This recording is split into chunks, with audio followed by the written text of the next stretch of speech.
नमस्कार. मराठवाडा नेता फेसबुक आणि युट्यूब मध्ये आज आपण भेटत आहोत करण गुणवंतराव पाटील हंगरगेकर यांना, जे सध्या जर्मनीत राहतात. अगोदर अमेरिकेत 5 वर्ष होते. आणि मला वैयक्तिक असं वाटतं की भारत देशातल्या 60 ते 70% समस्याचं मूळ ही बेकारी आहे. जोपर्यंत हाताला काम मिळणार नाही तोपर्यंत देश खऱ्या अर्थानं महासत्ता सुजलाम सुफलाम होणार नाही.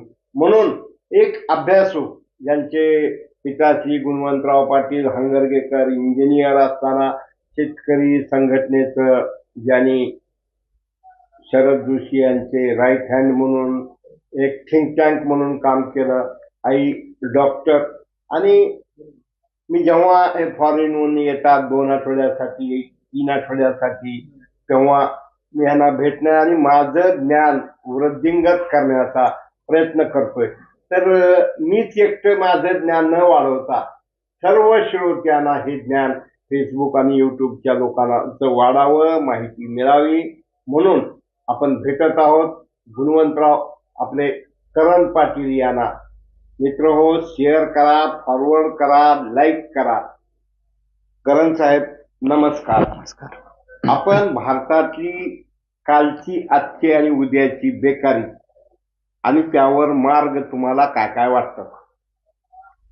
पहिल्यांदा बद्दर काका धन्यवाद हे व्यासपीठ मला मिळवून दिल्याबद्दल. आणि आज योगायोग आला आपल्याला भेटून आणि आपण चर्चा करत होतो आणि त्या चर्चेदरम्यान तुम्ही म्हणालात की आपण प्रेक्षकांशी बोलूयात, त्यामुळे छान वाटलं. आणि मी तुमच्या परवानगीने सुरुवात माझे गुरु, 2 गुरु म्हणजे अब्राहम लिंकन आणि श्री शरद जोशी, हे कधी त्यांना जर काही बोलायचं असायचं तर ते कधी बोलण्याच्या आधी कोणाला काही समजवायचं आहे तर एक गोष्टीनी समजवायचे, तर एक गोष्ट सांगायचे आणि त्या गोष्टीमधून हे बघायचे. तरच मी बोलतो की तुम्ही म्हणाल की बेकारी, आजचे युवा हे कसं म्हणजे कसं हे प्रश्न सोडवायला पाहिजे, आजचे युवा फार बेकार आहेत भारतामध्ये, तर ह्या प्रश्नाला कसं पुढे गेलं पाहिजे. तर मी 1 आठवड्यापासून भारतात आहे. सध्या भेटीगाठी चालू आहेत. नांदेड, जसं लातूर ही शिक्षणाचं माहेरघर, लातूर पॅटर्न गाजलं, तसं आता आजकाल नांदेड पण फार मोठं झालेलं आहे. नांदेडमध्ये पण फार कॉलेज, ट्युशनचा फार भडीमार आहे. तर मी सगळीकडे फिरत असताना ऐकत होतो, बोलत होतो, पोरांचे गप्पा ऐकत होतो आणि त्यावरून जाणवत होतं की फार संकुचित विचारधारा आहे. तर त्याचं उदाहरण द्यायचं म्हणलं तर या गोष्टीमधून मी देतो. तर जसं हे युवा आजकाल तुम्ही कुठेही गेलात तर तुम्ही जर विचारलात की मोदी असतील किंवा राहुल गांधी असतील, ह्याच्याबद्दल काही प्रतिक्रिया, तर खूप तोंडाला आव येऊन त्याबद्दल ते प्रतिक्रिया द्यायला फार उत्सुक आहेत. पण जर त्यांना विचारलं गेलं की तंत्रज्ञानाबद्दल बोला, की इंजिनिअरिंग बद्दल, मेडिकल बद्दल किंवा त्याच्यामधलं काही बोला, तर फार कमी ज्ञान असं आढळून येतं. पण समजा राजकारण असेल किंवा ह्याच्याबद्दल असेल तर फार जास्त ज्ञान. तर हे उलट जागी जात आहे. तर याचं उदाहरण मला या पद्धतीने मी देतो की अब्राहम लिंकन एका दिवशी असं त्यांच्या ऑफिसमध्ये बसलेले होते. त्यांच्याकडे 4-5 मुलं आले, असे युवा तगडे नेते आले आणि अब्राहम लिंकन हे दरवेळेस सगळ्यांना बोलवायचे, जे पण कुणी त्यांना भेटायला यायचे, त्यांच्याकडे चिठ्ठी घेऊन यायचे की मला हे असं काम करून पाहिजे. तर अब्राहम लिंकन सगळ्यांना बोलवायचे, बसवायचे, त्यांचं ऐकायचे काम आणि काम ऐकून त्यांचं कसं त्यांना मदत करता येईल ते करायचे. हे 4-5 युवा नेता आले. हे 4-5 युवा नेता समोर येऊन अब्राहम लिंकनना म्हणाले की ते रिइलेक्शनच्या तोंडावर होते. 1864 चा वेळ, रिइलेक्शनच्या काळात ते पोरं म्हणाले, साहेब आम्ही अख्खं राष्ट्र फिरलेलो आहे, आम्हाला सत्य काय ते कळालेलं आहे. आम्हाला कळालेलं आहे की तुम्ही हे इलेक्शन जिंकणार नाही. इमॅन्सिपेशन प्रोक्लेमेशन सारखा तुम्ही कायदा आणला, की गुलामीगिरी बंद करण्यासाठीचा कायदा आणला. आता तुम्ही 13th अमेंडमेंट आणताय की जे गुलामीगिरी संपवणार आहे. अशा कायद्यांमुळे लोकांमध्ये फार रोष आहे.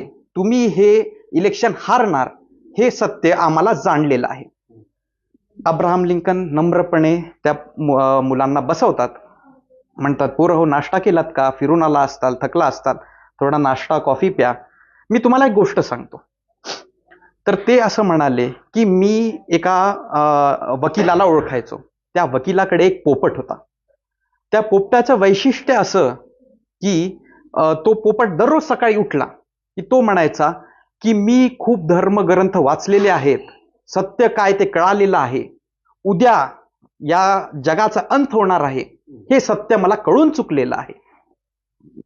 दररोज सकाळी उठलं की हे त्याचा जप चालू असायचं की मला सगळं सत्य कळालेलं आहे, मी सगळं जाणून घेतलेलं आहे आणि उद्या या जगाचा अंत होणार आहे. तिसरा दिवस, चौथा दिवस, 5व्या दिवशी त्या वकिलाने कंटाळून त्या पोपटाला गोळी मारली. साध्य असं झालं की ऍटलिस्ट त्या पोपटासाठी त्या जगाचा अंत झाला आणि ते पोपट जे म्हणत होता त्या पोपटासाठी तरी सार्थ ठरलं. तर या गोष्टीचं तात्पर्य असं, जे शरद जोशी त्यांच्या एकदम सोप्या शब्दात सांगतात, की जो माणूस म्हणतो आहे की त्याला सत्य कळालेलं आहे, ते हे समजून घ्यायचं की त्याला सत्य काय आहे हे समजलेलं नाही, त्याला समजत नाही हेही समजत नाही, म्हणून तो स्वतःला समजलं असं समजतो. तर हा जो सगळा मार्ग आहे की युवांमध्ये बेकारी आहे, तर ज्या बिनकामाच्या गोष्टी आहेत तिथं जास्त लक्ष जात आहे असं वाटत आहे. ह्या झाला युवकांच्या म्हणजे चुकीचा प्रश्न. आता जर शासनाकडून किंवा सिस्टम किंवा ह्यांच्याकडून बोलायचं झालं तर आजकाल म्हणजे आता मी नांदेडमध्ये शाळा शिकली, नांदेडमध्ये मोठं इंजिनिअरिंग कॉलेज आहे, लातूरमध्ये छान इंजिनिअरिंग कॉलेज आहे, पण नांदेड किंवा लातूरमधून इंजिनिअरिंग केलं तर इंटर्नशिपचे चान्सेस अजिबात नाहीत. इंटर्नशिप म्हणजे काय की तुम्ही शिकता शिकता एका इंडस्ट्रीमध्ये छोटं मोठं काही काम करू शकता, तिथं शिकू शकता की इंडस्ट्री आज कशी चालते. तर हा फार अभाव आहे. तर हे कशामुळे आहे की आपण अजून पण म्हणजे जसं म्हणतो की बिजली, सडक, पाणी ह्याच्यामध्येच अजून अडकलेलो आहे. इंडस्ट्री फार दूरची गोष्ट आहे, पहिले हे सोडवायला हवं. हे सोडवल्यावर मग कुठं इंडस्ट्री विचार करतील आणि इंडस्ट्री विचार केल्यावर म्हणजे ते येतील, त्या युवकांना भेटतील. तर हे एक विशेष सायकल निर्माण झालेलं आहे. युवकांना जर पाहिजे तर ते इथं अवेलेबल नाही, अवेलेबल करून द्यायचं तर लोक ते अवेलेबल करून द्यायला तयार नाही. तर हा प्रश्न फार कठीण आहे. आणि जर तुम्हाला बाहेर देशाचं जर एक एक्झाम्पल द्यायचं झालं तर सिंगल विंडो पॉलिसी असते की समजा आता मला एखादा उद्योग उघडायचा आहे, तर सोपं आहे. मी तिथल्या म्युन्सिपाल्टी जो माझा सिटीचं ऑफिस आहे तिथं जायचं, माझी कंपनी रजिस्टर करायची, अर्ध्या तासाचा वेळ लागतो, अर्ध्या तासात माझी कंपनी स्थापन होते आणि ते मला काही माझं हे विचारत नाही, तुझी आयडिया काय तेवढंच विचारतात आणि मी लगेच कंपनी स्थापन करू शकतो. आज जर मी इथल्या तहसील ऑफिसला गेलो तर मला हे होणं थोडं कठीण वाटतं. कदाचित भारत बदल रहा है, आगे बढ़ रहा है, यामध्ये काहीतरी होईल अशी अपेक्षा करतो. आता हे सर्व होत असताना आपल्याकडं बेकारीचा प्रश्न हा खरोखर बेकारीचा आहे की कृत्रिम, म्हणजे कामच करायचं नाही. आज जर पाहिलं शेतीत काम मिळत नाही, जीटीपी ऑपरेटर मिळत नाहीत, अभ्यास करणारी मुलं मिळत नाहीत, आणि नेमकं म्हणजे ही खरोखर बेकारी आहे का आळसामुळं आणि संशोधन वृत्ती नसल्यामुळं निर्माण झालेली बेकारी आहे? दोन्हीही थोडं थोडं आहे. म्हणजे आळस पण आहे, पण मी त्या गोष्टीकडे जास्त न जाता मी हे म्हणेल की वृत्ती जी आहे की शिकण्याची वृत्ती, तर तुम्ही कुठल्याही ट्युशनचे लोंढेच्या लोंढे बघितले तर ते फक्त मार्कच्या दृष्टीने, आज लोकसत्तेमध्ये पण जे एक लेख आलेला आहे की ज्ञान मार्गाने नव्हे तर फक्त मटेरियलिस्टिकच्या वेनी प्रत्येकाला काहीतरी मिळवायचं आहे.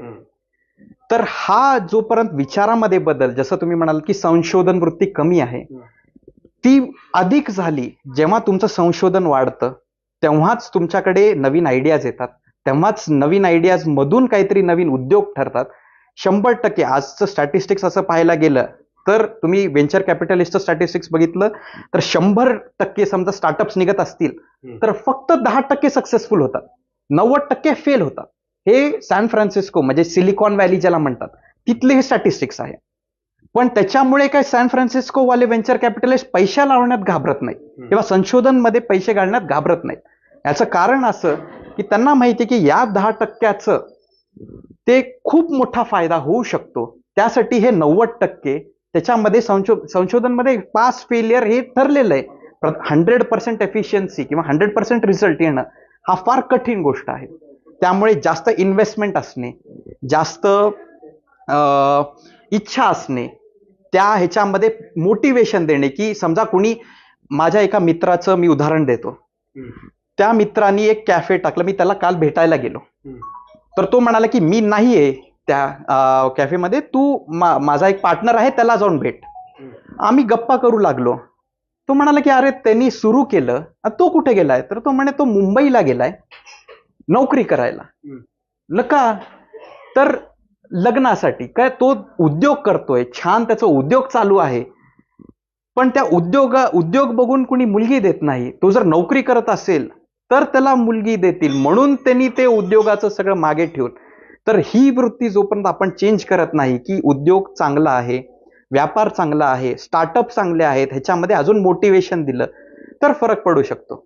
आता दुसरा भाग म्हणजे आळशीचा भाग. आता तो ऍटलिस्ट यंग म्हणजे जे ट्युशन मध्ये जाणारे त्यांच्यामध्ये दिसत नाही. त्यांना करायची हे आहे, पण त्यांना फक्त त्या चौकटीत की एवढंच सीईटी मध्ये 200 पैकी त्याच्यासाठी ट्रिक्स कसे, 2 मिनिटात प्रॉब्लेम, हा तुमचा ज्ञानमार्ग असू शकत नाही. ह्याच्यामध्ये तुम्ही 200 पैकी 200 कमवताल, मार्क कमवताल, पण त्याच्यामधून तुम्हाला विचार करण्याची, म्हणजे जर खरंच फार चांगले शिक्षक, गणिताचे शिक्षक जे असतात ते फार छान शिकवतात, ते कधी ट्रिक्स शिकवत नाहीत. ते त्याचं पहिले प्रूफ सांगतात की हे फॉर्म्युला कसा निर्माण झाला. ते खरे शिक्षक. की एखाद्या गोष्ट, म्हणजे मला अजून पण आठवतं की माझी जी संस्कृतची जी शिक्षिका होती, त्या संस्कृतमध्ये आम्हाला एक पॅराग्राफ असायचं संस्कृत, आणि संस्कृत हा विषय दरवेळेस काय म्हणतात पैकीच्या पैकी मार्क घेण्यासाठीचा विषय. पण ती शिक्षिका एवढी सुंदर आम्हाला शिकवायची. ती कशी करायची की समजा महाभारतातला एक कुठला तरी पॅराग्राफ असेल, तर पहिले त्याची पार्श्वभूमी सांगायची की हा जो पॅराग्राफ आहे ह्याची पार्श्वभूमी काय, की ह्याच्यावर, या स्थळावर पूर्ण महाभारत कसा आला. त्याच्यामुळे ज्ञानामध्ये भर पडायची. त्याच्यामुळे कळायचं की ह्या सगळ्या पार्श्वभूमी काय. संस्कृत भाषा कठीण असेल, पण या गोष्टींमधून समजण्यात यायचं. हे जेव्हा तुमचं वाढतं, जेव्हा असे शिक्षक पण भेटतात, असे श्रोते पण, तसे स्टुडंट्स पण पाहिजे. म्हणजे मी असं म्हणत नाही की शिक्षक नाही, शिक्षक पण आहेत, पण स्टुडंट्समध्ये पेशन्स पण पाहिजे. की नुसतं जाऊन बसणे, शिक्षकांसोबत जाऊन बसणे, त्यांना बोलणे, त्यांना विचारणे की काय, मला फक्त सांगा. फक्त सान्निध्यात बसून पण गुरुजींच्या फार काही शिकायला भेटतं. डाऊट्स विचारायला, आज आपण डाऊट्स विचारायला घाबरतो. ठीक आहे, 2000चं स्ट्रेंथ आहे, नंतर जाऊन भेटा. नाही तर कॉन्फिडंट होऊन तिथंच हात करून विचारा. ठीक आहे, थोडासा कोणीतरी हसेल, मजाक उडेल, पण तुमचं जर ज्ञान जर वाढत असेल तर त्यामध्ये काहीही लाजण्यासारखं नाही, असं माझं प्रामाणिक मत आहे. आणि कधीही काहीही जर करायचं असेल, बेकारी आहे, इंडस्ट्री नाहीये, तर त्याच्यासाठी नुसतं बसून चालणार नाही. तर ठीक आहे, काय करू शकतो, कुठं कोणी काही देतं का, आपल्याला एक्सपिरियन्स घ्यायचा तर आपल्याला हातपाय मारावं लागणार. सिस्टीम अशी आहे, सिस्टीम तेव्हाच बदला जेव्हा तुम्ही त्या पोझिशनवर पोहोचा. आत्ता तुम्ही पोहोचू शकत नाही, तर आत्ता पहिले तिथं कसं पोहोचायचं त्याच्यासाठी तुमचा ज्ञान मार्ग वाढवा. भारत हा कृषी प्रधान देश आहे. योगायोगानं तुम्ही शेतकरी संघटनेच्या नेत्यांचे सुपुत्र आहात. आजची शेती, आजचा शेतकरी, मुक्त अर्थव्यवस्था, जुनी अर्थव्यवस्था, कृषी धन, पशुधन याचा विचार करत असताना शेतीकडं अधिकात अधिक एम्प्लॉयमेंट वाढवण्यासाठी पूरक उद्योग काय काय करावेसे वाटतात, किंवा तुम्हाला शेतीकडे युवकांनी वळावं का वळू नये, काय वाटतं? पहिले तर मी हे सांगेल की म्हणजे मी प्रत्येक गोष्ट एक्झाम्पलनी सांगतो, म्हणजे जर कळायला सोपं आहे. की आपण म्हणतो की शेतीमध्ये खूप पैसा आहे, शेतीमध्ये फक्त तंत्रज्ञान आलं, मोठं भारीचं ट्रॅक्टर आलं किंवा हेलिकॉप्टरने शेती केली तर शेतीचं भलं होईल, अशी काही गैरसमज काही गप्पांमधून आपल्याला आढळतं. पण शेतीमधून पहिले उत्पन्न निघतं का, म्हणजे जसं मी आता इंडस्ट्रीच्या भाषेत सांगतो की समजा मी एखादा मोबाईल फोन मी मॅन्युफॅक्चर करतोय, तर मोबाईल फोन मॅन्युफॅक्चरिंग करताना मी त्याचं एक बिल ऑफ मटेरियल BOM ते काढतो. त्याच्या BOM. M, bill of material. Bill of material म्हणजे या मोबाईलमध्ये 4 स्क्रू लागतात, 4 कॅमेरे लागतात, त्याला एक USB पोर्ट लागतं, त्याला एक मागून वायरलेस चार्जिंगचं कव्हर लागतं, समोर एक स्क्रीन लागतं, एक फ्रंट कॅमेरा लागतो, मध्ये एक मायक्रोप्रोसेसर चिप लागते, एक मेमरी कार्ड लागतं. असे सगळे म्हणजे त्याच्यामध्ये फक्त लिहिलेलं असतं की हे कुठल्या कुठल्या सप्लायर कडून विकत घ्यायचं. तर त्याच्यामध्ये तिथं हे असते की याची एवढी क्वांटिटी आणि एवढी प्राइस, परचेस प्राइस, ह्याच्याप्रमाणे मग त्याचं टोटल होते. समजा माझा बिल ऑफ मटेरियलची टोटल $750 असेल किंवा 750 युरो असेल, तर माझं परचेस प्राइस प्लस मॅन्युफॅक्चरिंग असं करून मला टोटल पडतं 900 युरो पूर्ण बनवण्यात. 900 युरोचं मी बनवल्यावर त्याची किंमत मला, कारण 900 युरो जर ठरवलं प्रॉफिट, म्हणजे हे माझा पूर्ण परचेस आहे, माझं मॅन्युफॅक्चरिंग, इलेक्ट्रिसिटी, मशिनरी सगळं गेलं 900. आता हे सगळं पकडून मी प्रॉफिट बघेल, तर मी त्या फोनची किंमत ठेवतो 1000 युरो, 100चं तरी प्रॉफिट. अशा प्रकारे आता शेतीमध्ये पाहायला गेलं तर शेतीमध्ये बाजारभाव हा कसा आहे हे आपल्याला माहिती आहे. ते कुठे ठरतं? हे APMC मध्ये ठरतं. हे शेतकरी हा स्वतः ठरवत नाही. हा सगळा हा वेगळा म्हणजे अर्थशास्त्राचा हे आहे. तर मला यात सांगायचं की जो म्हणजे जर आपण शेतीला एक इंडस्ट्री म्हणून जर बघितलं किंवा एक बिझनेस म्हणून जर बघितलं, तर हा दृष्टिकोन येऊ शकतो. आज आपण शेती म्हणजे शेतकऱ्याला टॅक्स लागत नाही, शेतकऱ्याला सगळं फुकट आहे, कायच असतंय की बी टाकलं, नांगरलं की निघतं. हा जो गैरसमज शहरी भागामध्ये आहे, जोपर्यंत स्वतः येऊन स्वतः शेती करा, 1 वर्ष पगार म्हणजे 1 तारखेला ज्यांची पगार होते त्यांना शेती समजणं फार कठीण आहे. शरद जोशी फार सांगायचे की ज्यांना 1 तारखेला किंवा 30 तारखेला नियमित पगार येतो, किंवा जे मंत्री अधिकारी जे हौस म्हणून शेती करतात, त्यांना शेतीचं जे गणित आहे ते समजणं फार कठीण आहे.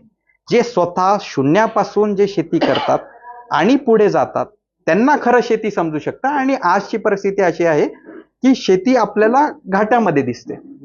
तर फक्त तंत्रज्ञान आणलं तर काही भलं होईल असं काही बरोबर नाही. आता ह्याचं परत एक एक्झाम्पल मी असं सांगतो की आता मी जेव्हा इंजिनिअरिंगला होतो, मी इंटर्नशिपला ARAI मर्सिडीज बेन्झ बँगलोरमध्ये लागलो, तेव्हा मला कोणी मला सांगितलं नाही की मी जेव्हा मर्सिडीज बेन्झ मध्ये जाऊन माझं काम करतोय की मी एक छान चांगला टी-शर्ट घातला पाहिजे, एक चांगलं हे राहिलं पाहिजे, स्वच्छ गेलं पाहिजे, चांगलं परफ्यूम मारून गेलं पाहिजे, नायकी ॲडिडासचे शूज घातले पाहिजे. हे मला शिकवलं नाही. हे कधी कळालं मला? जेव्हा मर्सिडीज बेन्झ किंवा ARAIचा पहिला स्टायपंड माझ्या बँक अकाउंटमध्ये जमा झाला माझ्या मेहनतीचा, तेव्हा आपोआप मी गेलो, मला त्याची ट्रेनिंग लागली नाही. तर हे सांगायचं तात्पर्य असं की शेतीमध्ये जेव्हा पैसा आपोआप आला की आपोआप तंत्रज्ञान येईल, पण फक्त तंत्रज्ञान आल्यामुळे शेतीचं भलं होईल हा चुकीची गोष्ट आहे, असं माझं प्रामाणिक मत आहे. तुम्ही कुठल्याही गोष्टीमध्ये पैसा उत्पन्नाची जेव्हा गोष्ट निर्माण होते, जेव्हा तुम्ही पैसे निर्माण करू शकता, त्याच्यामधून आपोआप सगळ्यांना अक्कल येते. म्हणजे आता एक सुंदर उदाहरण म्हणजे हागणदारी मुक्त योजना जेव्हा सुरुवात केली, तर माझं प्रामाणिक मत आहे की कोणालाही ओपन मध्ये जाऊन शौचालय करायची कोणालाही इच्छा नाहीये आणि सरकार बांधून देत आहे. तर सरकार बांधून देण्याचं कारण म्हणजे मग त्याच्यामध्ये सरकारने शिकवतंय की तुम्ही बंद मध्ये शौचालय करा किंवा हे करा, हे सांगायची गरज नाहीये. त्यांना जर पैसे आले, हे आले, त्यांना कळतं की कमोड आहे, जकुझी आहे, काय बांधायचं ते त्यांना कळतं. तसंच आहे की शेतीमध्ये जेव्हा पैसा खेळायला लागला, जास्तीत जास्त उत्पन्न निघायला लागलं की आपोआप लोक शिकतात. त्याच्यामध्ये आपोआप युवा स्वतः यायला सुरू होतील. आज त्याच्यामधून उत्पन्न येत नाही, म्हणून मी जे म्हणालो की नांदेडला, लातूरला जे युवकांचे लोंढे आहेत, हे शेतकऱ्यांची मुलं आहेत. हे कोण आहेत? त्यांना त्यांच्या वडिलांनी, आजोबांनी, बाबा इथं काही मी तुझला पोचू शकत नाही, तू तिथं शहरात जा, थोडंसं शिक, काहीतरी इंजिनियर, डॉक्टर, CA, IAS काहीही बन, पण इथं राहू नको. तिथं जर राहिलं असतं तर मी पण आज हंगरग्याला तुम्हाला दिसलो असतो. मी बाहेर निघण्याचं कारण माझे वडील, माझे आजोबा म्हणाले इथं हे पोचण्यासारखं नाही, तू बाहेर पड, तू तुझा स्वयंभू हो आणि तू पुढे मार्गी लाग. तर प्रश्नाचं उत्तर द्यायचं झालं तर शेतकरी म्हणजे शेतीमध्ये युवा येतील का? जर तिथं उत्पन्न निर्माण व्हायला सुरू झालं, आपोआप लोक येतील, मुलं येतील, तयारीने येतील आणि जिद्दीने येतील. धन्यवाद. आपण अत्यंत अभ्यासपूर्ण एक ॲग्रो बेस असेल, टेक्निकल असेल, एज्युकेशन असेल आणि माणसानं सातत्यानं चिंतन मनन केलं पाहिजे.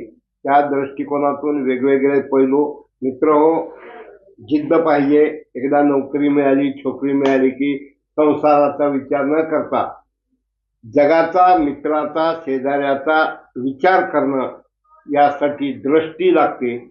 माणसाला डोळे आहेत पण दृष्टी नसल्यामुळं समस्या वाढतात. तर करण पाटील एक पहिल्यापासूनच शाळेमध्ये, कॉलेजमध्ये असल्यापासून मी त्यांना वारंवार भेटण्याचा, बोलण्याचा योग आला आणि आज सुद्धा की भारतातील बेकारीची समस्या सोडवण्यासाठी काय काय करावं लागेल त्यांनी वेगवेगळ्या उदाहरणाच्या माध्यमातून सांगितलेलं आहे. ते मराठवाडा नेत्यावर सातत्यानं त्यांचं लक्ष आहे आणि त्यांनी आपलं मत मांडलं, त्याबद्दल मी त्यांचं मनपूर्वक आभार मानतो. धन्यवाद. मित्र हो, शेअर करा, सबस्क्राईब करा.